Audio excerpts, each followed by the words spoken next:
Salam, mən Orxan Bayramov, Çanqan Azərbaycan şirkətinin direktoruyam. Son günlər Çanqan Azərbaycan barəsində bəzi media platformalarında yayılmış məlumatlarla bağlı rəsmi açıqlama vermək istəyirəm. İlk öncə onu qeyd edim ki, yayılan məlumatların heç bir hüquqi və faktiki əsası yoxdur. Müştəri ilə aramızda lizinq müqaviləsi bağlanmışdır.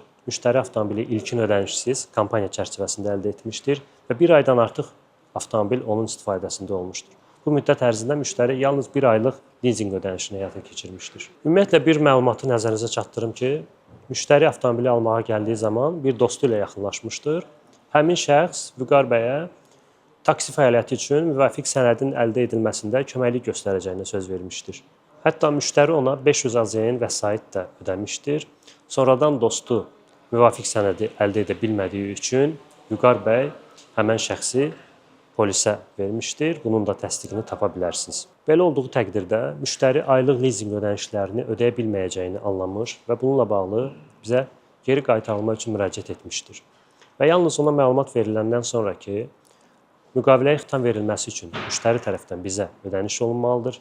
Belə ki, avtomobil bir aydan artıq müştərinin istifadəsində olub, sürülüb, ikinci əl statusunu qazanıb, müəyyən dəyərdən düşməyə məruz qalıb. Təbii ki, müştəri tərəfindən ödəniş olunmalıdır və bu da müqavilədə açıq-aşkar qeyd olunub ki, müştərinin öz təşəbbüsü ilə geri qaytarılma halı olarsa, dəyərdən düşmə müştəri tərəfindən ödənilməlidir.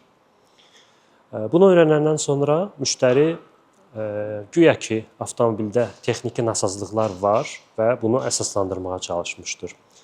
Lakin müştərinin avtomobili aldıqdan sonra servisə heç bir texniki nasazlıqla bağlı müraciəti olmamışdır.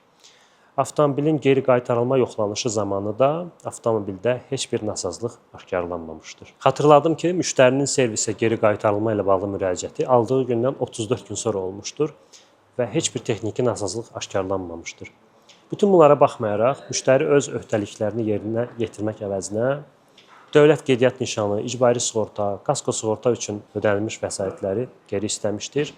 Bunların heç bir hüquqi əsası yoxdur. Hazırda məsələ məhkəmə icraatındadır və hüquqi qiymət məhz məhkəmə tərəfindən veriləcəkdir. Təəssüf ki, bəzi media nümayəndələri, televiziya nümayəndələri bizim mövqeyimizi bilmədən, məhkəmənin mövqeyini bilmədən, müqavilənin saxta olması, 14 gün ərzində geri qaytarılma, avtomobildə texniki nasazlıqlar var kimi əsassız iddialar irəli sürmüşlər.